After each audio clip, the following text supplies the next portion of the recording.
Welcome to BusinessWise, the show that provides you with tools of management, effective tools of management for immediate application, as developed by philosopher and educator L. Ron Hubbard in the Hubbard Management System. Today's show is one you don't want to miss. Our guest, lecturer and author, Bill Goode. And this is all about marketing and all about prospecting a particular part of marketing. Stay tuned.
Our guest is Bill Goode, chairman of Bill Goode Marketing, and author of Prospecting Your Way to Sales Success in its 6th printing.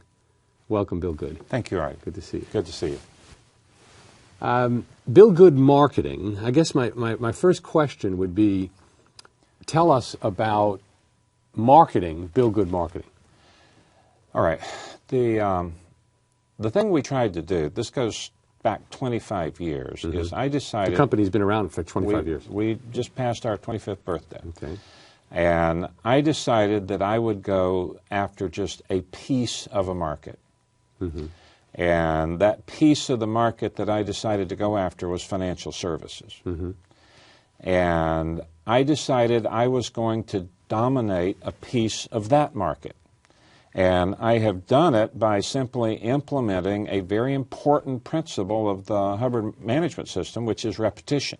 Okay. And for instance... The repeating of a message. The repeating of a message and an identity. So, for instance, 20 years ago, I talked one of the major trade magazines into letting me write a column. And for 20 years, I've not missed a month of having the name of the company, my name, and my message in a magazine before 80 or 85,000 of the people that I want to reach. So, but it's not only the repetition; it's the repetition of the same message, as opposed to 50 different. Right. It is a repetition of a particular message, and at least part of the message that I've consistently stayed with for 20 years, at least in the column, is that I'm going to help the individual salespeople in that industry with practical how-to advice. And that's never changed, never will change, have no plans for it to change, because it is what we do, and people got it. They know that that's what we do. Okay, now that's the message. What about you mentioned the word identity. Right. What about that? Well, the company is positioned, which is another key concept in marketing, with something large and powerful. All right? And we live very much in an over-communicated society, and the name of the game in marketing is to get your message through by relating to something already in the mind. And I positioned my company with an animal. And that would be? The animal is a gorilla. For? Well, it's large, it's powerful, it's person-like, if you will. It's not like, Pacific Life, for instance, uses the whale, which connotes strength and power. Right. And Gibraltar, the rock. Get a piece of the rock. Yeah, but that's not. They didn't pick an animal, but that's what they did. They position it with a thing that is already in the mind. So in financial services, if people see a picture of gorilla, they think of me and my company and our product. I see. All right. Well, I think that the audience should know also that L. Ron Hubbard had written what I think is the seminal, the most formidable piece on positioning. And for those who would like a copy, I'm sure they can write to the show. But the connection between, I've seen some of the promotion you've had, Bill Goode, Guerrilla Marketing Seminar. This is something when they see that symbol or that idea, it's immediately clicked in with Bill Goode. That's correct. Okay, good. Now, tell us a little more about what Bill Goode Marketing actually does. All right, well, what we do is we produce a system to enable a financial planner or a stockbroker throughout the United States and Canada run the business side of what they do. We don't do investments. We don't tell them they should invest in this or not invest in this. That is not what we do. But we deal with the areas of client retention. We deal with helping them produce seminars, which are quite a complicated thing, especially if you're going to do a lot of them. We help them build and retain goodwill, sometimes with things as simple as a birthday letter. And doing some of the social niceties that you have to do, but if you're not well organized, it's almost impossible to do. Okay. Now, the book came out of what? Prospecting Your Way to Sales Success. As I understand it, Scribner's, 6th printing. Correct. It's been around for a while. It's sold very well. What brought you to write the book, and what is so special about the book? Well, the book actually came from an article that ran on us on the front page of the Wall Street Journal. And editors at Scribner's saw it and said, that'd make a nice book. And so they called me, which I was delighted with. Now, why did Wall Street Journal contact you in the first place? Because we were doing a lot of training for the major firms on Wall Street. Training mostly at that time the rookies, the new kids on the block, how to develop a clientele. And we had developed a bit of a unique method to do that. And they found out about it and wrote it, and it didn't hurt. I get you. And out of the book all these years, what's the feedback in terms of the 2 or 3 most important elements that we could share for the show as well? Well, it's probably not unfair to say that most salespeople of whatever industry hate prospecting.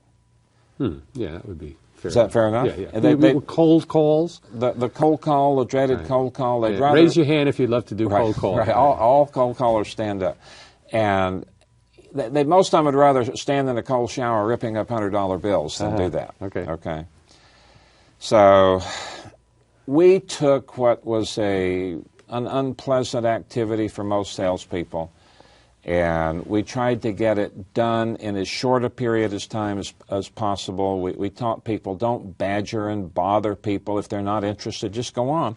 And instead of teaching people to overcome all of the resistance that they meet from a new prospect, we taught them very simply to go look for someone who really does want what they do. I read the book when it came out, and I recall I was very impressed with the whole section about not badgering and that prospecting is sort of like you're on the side of a mountain. You bang in, there's no gold, you move on. Right. And if I recall in the book, it was thank you very much, click, meaning no, I'm not interested. So it's not, every one of us have gotten the kind of call of no, I'm not interested. Well, what exactly are you not interested in? I haven't told you yet. That's bothersome, irksome to say the least. Your philosophy and the approach you use is thank you very much, and you move on to the next. That's right.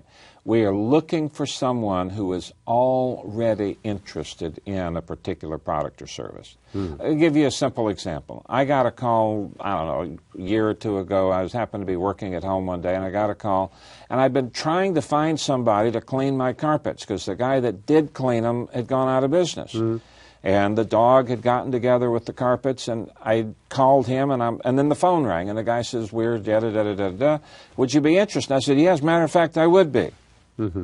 Right. Perfect example. Perfect example. I needed the service. But now let's talk about something that I actually had been utilizing out of the book, and is very much a Hubbard concept that when you're having a difficulty at one point, you need to move a little earlier. Right. This idea of thank you very much, or as if I can quote Bill Goode, polish the cherries, not the pits. That's correct. Therefore, you can move on. But in order to move on, you better have a decent list. Correct. And you better have a volume of list. Otherwise, I gotta hang on to that one call and somehow browbeat him into buying my product. Correct. I spent a great deal of time and energy researching the whole area of list development. Mm-hmm. And one who knows what they're doing can go and develop lists from libraries. Now you can, the internet resources are just unbelievable. And part of what we're trying to do in list development is figure out who most likely needs our product or service. Mm-hmm. And let's go talk to them rather than just lists of people out of the Yellow Pages or business directories. And so for salespeople who really, truly hate to prospect, mm-hmm. they'll spend relatively more time developing lists. Give me an example. Well, let's just suppose that someone has a client, for instance, maybe in the construction business. All right. Okay. There are resources that you can get on the internet that would enable you to find people that are already in that client's business. Mm-hmm. So one of the principles of list development, developing a list for a business, is to pick a list that looks just like somebody you already do business with. Mm-hmm. It's almost like a little survey that you've already done. So we're surveying to find out who buys these kind of books. Mm-hmm. Well, we found some people that buy these kind of books. Now, when you say seems like them, what kind of analysis are we talking about? That the company has X number of employees, or they do a certain amount of business? They have X number of employees, they do a certain kind of business, they are in a certain industry, and you can look all of that information up using various database tools. Mm-hmm. For instance, the U.S. Department of Commerce has published a set of codes called Standard Industrial Classification. Mm-hmm. Sounds like a very boring thing. To someone whose business depends on finding certain kinds of customers, if you know the Standard Industrial Classification number for a particular industry, you can find a whole bunch of people that are in exactly the same industry as your good client. And it makes life simpler. It makes it easier. Right. Target marketing is something that's very much a part of the Hubbard management system. Right. And isolating your publics and reaching those publics is an important part. We're going to hear more about this in a minute. I want to make it very clear that this information, this technology is available all over the world. And put together a bit of information for you to share that so you can see and hear how others have utilized this very highly effective technology to build their business. And we'll be back in a minute.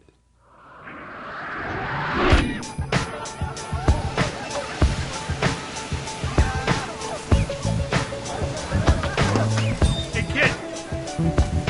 Come on.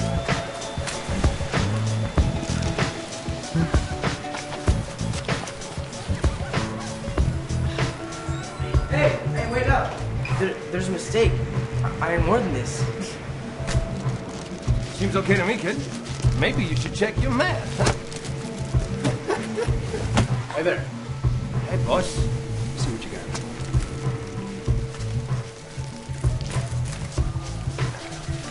got. Maybe you should check yours.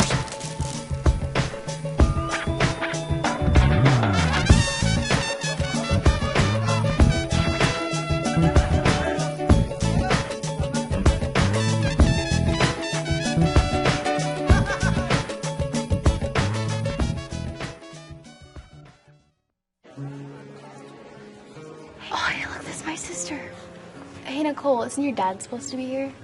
He's coming. He promised. I trust him. Campaign ad tested extremely well. I can't tell you how excited. Sorry, I gotta go.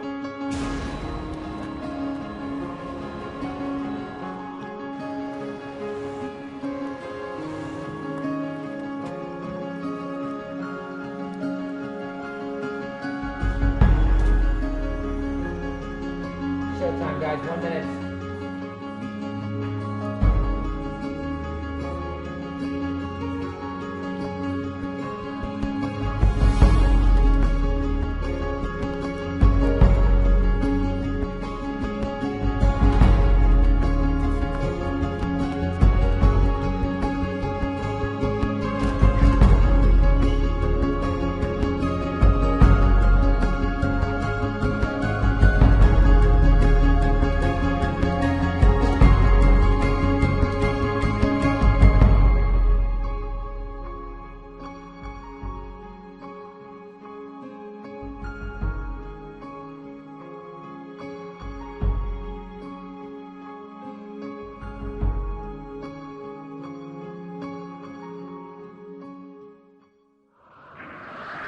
We're back with Bill Goode and Bill Goode Marketing and the whole subject of marketing, prospecting, and promotion. Before we move off that subject entirely, Bill, if someone were to begin promoting, what are the 2 or 3 methods that you recommend most for the most success? Well, let's talk about an individual salesperson, which is really the person we deal with. We're not dealing with massive companies, although many of the salespeople that are our clients work for massive companies. We really specialize in what we might call micro-marketing. So let's just say a person wants to open a hair studio or pick something. Well, that person needs to promote to people who need that service and can afford to pay for it. So let's just say that they want to give $50 haircuts as opposed to $10 haircuts. So then we're not going to mail to homes that are $30,000 or $60,000. We're going to try to find people near the studio. We're going to try and find people who can afford to pay and who need to pay, and we're going to target them with our promotional piece. See, I like it. To me, the Bill Goode marketing approach is the thinking man's marketing. There you go. It's not, let's just throw it out there and let's see what happens. You're doing your homework prior to. And we know those who study the Hubbard Management System, and I know you have, Marketing Series 3 lays out very, very exact steps that one follows to bring about the greatest result. Now, because Bill Goode Marketing has been around 25 years, I know you're a speaker of renown. You're sought after by companies all over the world as a speaker and as a lecturer. All right, the system works. Okay. Employing Hubbard Management Technology, especially the marketing side of it, brings in business. Correct. Maybe somebody's worst nightmare. What do you do with it? Now what happens? Okay. Exactly. Well, you have to have a way to deliver what was sold. And in my company, we sell a product that I immodestly named the Bill Goode Marketing System. I'm so surprised. Well, that's the what labeling, the identity is. Right. Okay. And so when we make a sale, we now process that sale. And we use a tool out of the Hubbard Management System called a routing form. Which is? And it's a tool that takes every single step to process a sale and documents it. And sends it to the person whose responsibility is to do that sale or to do that part of the processing. For instance, when something's been sold, the money has to be collected. The name needs to be entered into the database. They need to be communicated to on various aspects of delivering our product and service. And so you have to notify the key people in a group that they have another person to deal with, and that's what this particular kind of piece of paper does. Now, you have how many employees? We have about 75. Okay, so 75 employees. To keep that coordinated, I imagine this is not a hey you. This is not, somebody, I can't cover it, you cover it for me. But how does that work? Well, the key thing in organizing a company in the Hubbard Management System is a key concept called a hat. Which is? Now, a hat comes from terminology of literally hats. Like a chef hat or like a chef fireman's hat. And it probably came from railroading days when the engineer had to look to the end of the train And he needed to know who's down at the end of the train, so the conductor wore one kind of hat and different, and that they could recognize different jobs according to the hat that they wore. Now, in the Hubbard management system, a hat is a job. And the job has a purpose, it has duties that are associated with it, and very, very importantly, and this is very important for my company and for any other company that understands it, a hat is the way to preserve your most important, valuable asset. Tell me more, what do you mean by that? How does one preserve it? Well, let's say most companies, Joe, you're in charge of X area, and Right. He's got a one-page write-up that's a, quote, job description. Right. That's it. That's right. Well, let's take a look at what the assets of a company really are, okay? There's its capital, its money, that it uses to pay its bills, promote its product, bring in more business, and so forth. Another asset that a company has is its physical facilities, its desks, its chairs, its tables, its computers, and so on and so forth. At Bill Goode Marketing, maybe I could replace all of that stuff for a few $100,000. But the most valuable asset that we have is the know-how of my staff. And people come, they go, they move away, they go get other jobs. And when somebody leaves, unless we preserved what's called intellectual capital, that knowledge goes out the door with them, and they might as well just take a big piece of my money and leave. So you're saying that the exact functions and activities, especially primarily those that have been successful, are completely memorialized. Correct. And are considered as valuable as the cash in the safe. They're more valuable than the cash in the safe. Because that is what the company is. It is the know-how. How detailed is that know-how? Well, I'll give you an example. We have two support groups that support our product at Bill Goode Marketing. One of them we call marketing support, and one we call software support. The hat for marketing support takes about 6 weeks for somebody to learn. That's full-time? That's full-time, where we provide the training, and when they are done with that, they will be able to step into a job and do the job. Well, what about the person we hire who, I've got 20 years of marketing experience, I know marketing cold, I was the director of marketing for XYZ company, I don't need to do all that training. Well, let me just give you another example. At Bill Goode Marketing, we use another thing that someone would have to come in and learn. We use statistics. All right? Again, a Hubbard management tool. Key part of the Hubbard management system. And I've got a database of statistics that go back in my company until 1991. And I can tell you out of over 5,000 promotional letters that we sent out exactly how much revenue each one of them produced. So this marketing director who's had 20 years of marketing experience somewhere, he wants to come in, he has to know this part of our company, because the way in which we manage this process and keep track of all this stuff would be part of the marketing director's hat. I see. And it's great that he or she may have all this additional experience, but this is the way we do it here, and if he didn't want to do it that way here, toodles. Right. Again, because you've isolated what the workable systems are, both administratively and technically. Correct. When you talk about the letters that work, that's the technology of your company. When you talk about the routing form in terms of what happens when the order comes in and how it gets processed, that's all on the administration side. Correct. So everybody in the company has a very specific hat laying out all those duties and functions. Correct. How specific? How detailed? Well, I'll give you an example. A key person in my life as the chairman of the company is my assistant. All right?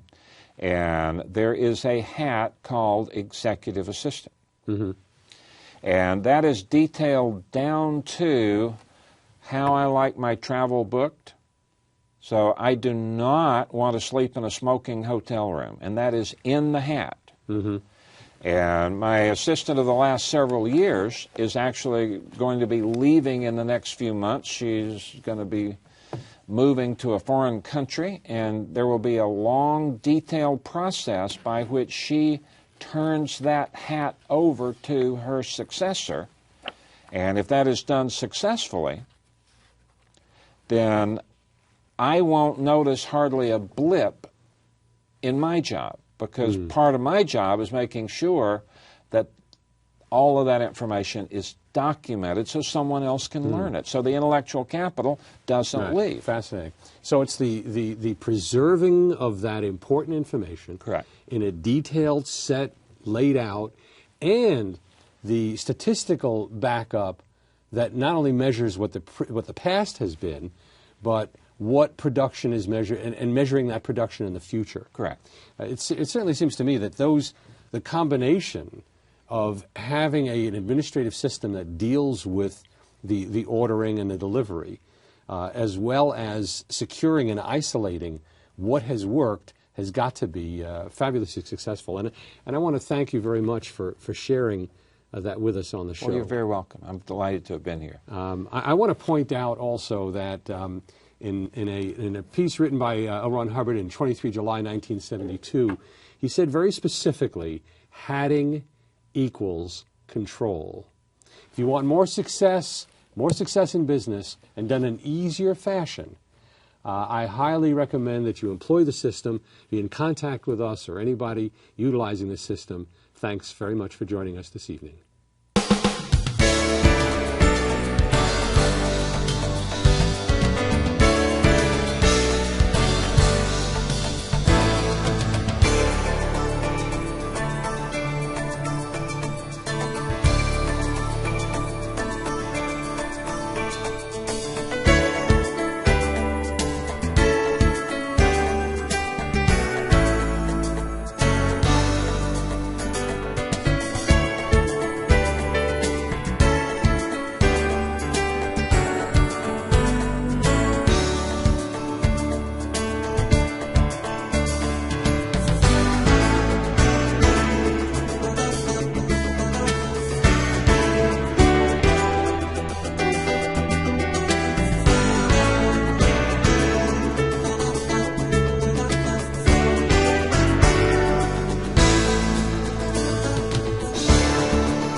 I believe in nature. I believe in the spirit. I believe in trust. Beauty. I believe in my mom. Strawberry ice cream. Fortune cookies. Chocolate. I believe in the tooth fairy. Being honest with yourself. I believe in Santa Claus. Aliens, of course. I believe what I want to believe. I believe in myself. I believe in myself.